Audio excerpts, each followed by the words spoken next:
అదే RTV app వార్తల్ని క్షణాల్లో చదివే అవకాశం ఉంటుంది. ఒక న్యూస్ పేపర్, ఒక టెలివిజన్ ఛానల్ మీ చేతుల్లో ఎప్పుడూ ఉంటాయి.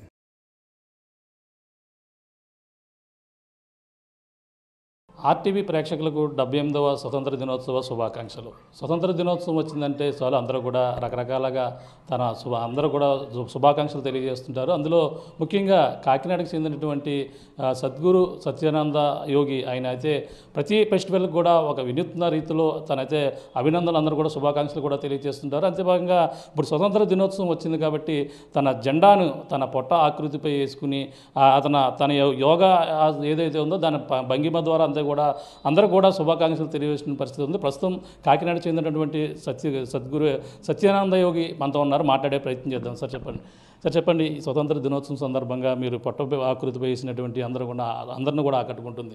గతంలో ఏ ఫెస్టివల్ వచ్చినా సరే ఈ విధంగా వేస్తారు. ఇప్పుడు ఈ స్వతంత్ర దినోత్సవానికి మీరు ఏ విధంగా తెలియజేశారు?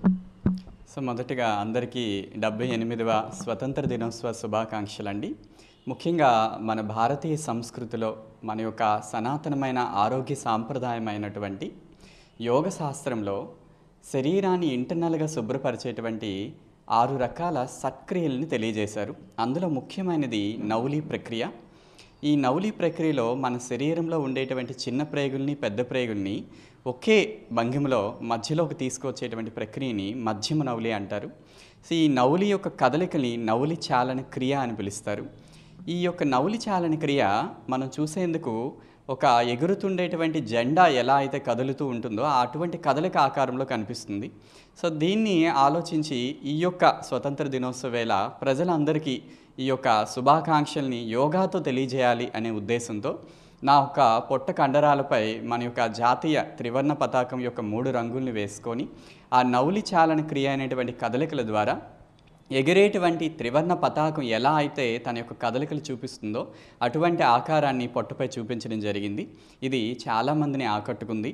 సో ఈ విధంగా ఇటువైపు మన భారతీయ సంస్కృతిలో యోగాని, అటువైపు దేశభక్తిని రెండింటినీ మిళితం చేస్తూ ప్రజలకు ఒక వినూత్నంగా శుభాకాంక్షలు తెలియజేయాలనే ఉద్దేశంతో ఈ ప్రయత్నం చేయింది. సో మరి ఇటువంటి ఈ యొక్క స్వతంత్ర దినోత్సవ వేళ ఈ విధంగా యోగాని రిప్రజెంట్ చేయడం నాకు చాలా ఆనందాన్ని ఇస్తూ ఉంది. మరొకమారు మీ అందరికీ 78వ స్వతంత్ర దినోత్సవ శుభాకాంక్షలు. అంటే ఇప్పటి వరకు మీరు ఏ విధంగా వేశారంటే ప్రతి ఫెస్టివల్కి ఏది వచ్చినా సరే పండగకి మీరు గతంలో వినాయక చవితి వచ్చిందంటే చాలు వినాయకుని ఆకృతి కూడా పట్టువేస్తారు. అలాగే శివరాత్రి వస్తే శివరాత్రి, అలాగే నవరాత్రులు కూడా ఇవన్నీ కూడా చేస్తారని కూడా విన్నాం. ఎలా చేస్తారు అవన్నీ కూడా? సో ఇవన్నీ కూడా యోగా ద్వారానే చేయడం జరిగిందండి. ఇప్పటి వరకు సుమారు 50 రకాల భంగిమల్ని పొట్ట మీద చూపించాము. రకరకాల దేవీ దేవతల్ని, అలానే సమాజానికి సందేశాన్ని ఇస్తూ సేవ్ ప్లాంట్స్ అని, స్టాప్ స్మోకింగ్ అని, ఇలా రకరకాలైనటువంటి ఆకృతుల్ని పొట్ట మీద చూపించడం అనేది ఒక అలవాటుగా చేసుకున్నాను. అయితే ఏదైనా సమాజానికి ఒక వినూత్నంగా సందేశాన్ని ఇవ్వాలి అనే ఉద్దేశంతో ఇది మొదలుపెట్టాము. సో ఈ యొక్క ప్రయత్నంలో చాలా రకాలైనటువంటి ఈ యొక్క భంగిమలు సమాజాన్ని ఆకర్షించాయి. దీనిలో భాగంగా వండర్ బుక్ ఆఫ్ వరల్డ్ రికార్డ్స్లోను, మన తెలుగు బుక్ ఆఫ్ రికార్డ్స్లోను అండ్ నోబెల్ బుక్ ఆఫ్ రికార్డ్స్లో కూడా మన యొక్క ఈ భంగిమల యొక్క పరిస్థితులన్నీ కూడా వాటిలో కూడా పేరు పొందడం జరిగింది. సో ఇట్లా సమాజంలో ఈ యొక్క సందేశాన్ని ఇవ్వడం అనేది కూడా చాలా ఆనందాన్ని ఇస్తూ ఉన్నది నన్ను. అంటే దీనికి యువత కూడా ఎక్కువగా ఆకర్షించే విధంగా కూడా, అంటే ఒక సందేశంతో పాటు అలాగే యోగా యొక్క ప్రతిఫలం ఏ విధంగా ఉంటుంది, దాని యొక్క ఉపయోగాలు ఎలా ఉంటాయని కూడా చెప్పడం జరుగుతుంది.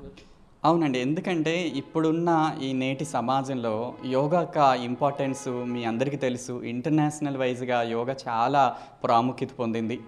గత 10 ఏళ్ళుగా మనం అంతర్జాతీయ యోగా దినోత్సవాన్ని కూడా జరుపుకుంటూ ఉన్నాం. దానిలో ప్రధానంగా భారతదేశం దానికి ప్రాతినిధ్యం వహిస్తూ ఉన్నది. సో ఇటువంటి సమాజంలో నేటి తరానికి యోగాని తెలియజేయాలి, యోగా ఒక ఆవశ్యకతని తెలియజేయాలనే ఉద్దేశంతో యోగా ద్వారానే మనం సమాజానికి ఇటువంటి మెసేజ్ ఇవ్వాలి, లేదా ఇటువంటి పర్వదినాల్లో శుభాకాంక్షలు తెలియజేయాలి అని చెప్పి అండ్ అంతరించిపోతున్న మన యొక్క ఆర్ట్స్ ఏదైతే మన కళలు ఉన్నాయో ఆ కళలను కూడా ఈ యోగాతో సమ్మేళనం చేస్తూ దీన్ని తెలియజేయాలనే ప్రయత్నంలో ఈ యొక్క ప్రయత్నం చేశామండి. అది అనుకోకుండా సమాజంలోకి చాలా బాగా వెళ్ళి అందరిని కూడా ఆకట్టుకుంటూ ఉన్నది. అంటే ఎలా సాధ్యమైందంటే పొట్ట కదలని అనేది కూడా చాలా అంటే లోపల ఇంక లోపల ఎటువంటి మొత్తం అన్నీ కూడా జీర్ణక్రియకి సంబంధించి అన్నీ కూడా ఉంటాయి, కానీ అంతా దాన్ని బిగబెట్టే వల్ల ఎటువంటి ఎఫెక్ట్ ఏమైనా ఉండే అవకాశం ఉండదు. ఏం లేదండి, ఇది నిరంతర సాధన వల్ల సాధ్యమవుతుందండి. అందరూ దాన్ని మనం వెంటనే చేసేది కాదు. మరి నాకున్న ఈ యోగాలో గత 15 ఏళ్ళుగా నేను యోగాలో ఉండడం వల్ల, రెగ్యులర్గా నేను ఈ యొక్క నవలీ క్రియ అనేది చేస్తూ ఉండడం వల్ల నా యొక్క పొత్తి కడుపు కండరాల మీద ఆ కంట్రోల్ అనేది నాకు అలవాటు అయింది. సో దానివల్ల ఆ కండరాల్ని ఏ భంగిమలో కావాలంటే ఆ భంగిమలో దాన్ని వంచేటువంటి పరిస్థితికి నా శరీరాన్ని తీసుకురావడం జరిగింది. సో దానివల్ల ఇట్లాంటి వినూత్నమైనటువంటి భంగిమలన్నీ కూడా సాధ్యమవుతూ ఉన్నాయి. ప్రయత్నిస్తే ఎవరైనా చేయొచ్చండి, బట్ నిరంతర సాధనే దీనికి ముఖ్యమైనటువంటి ఆదర్శంగా అది జరుగుతుందండి.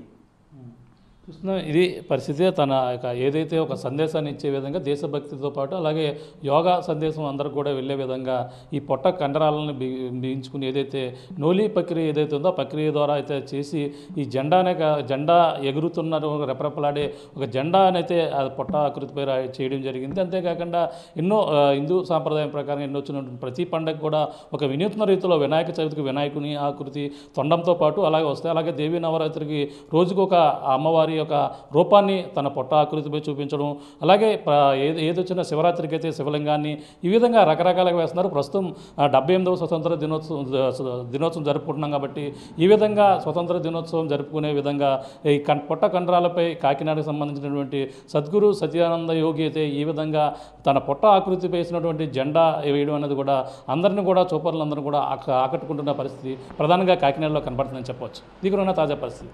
రాముతో ప్రకాష్, RTV కాకినాడ.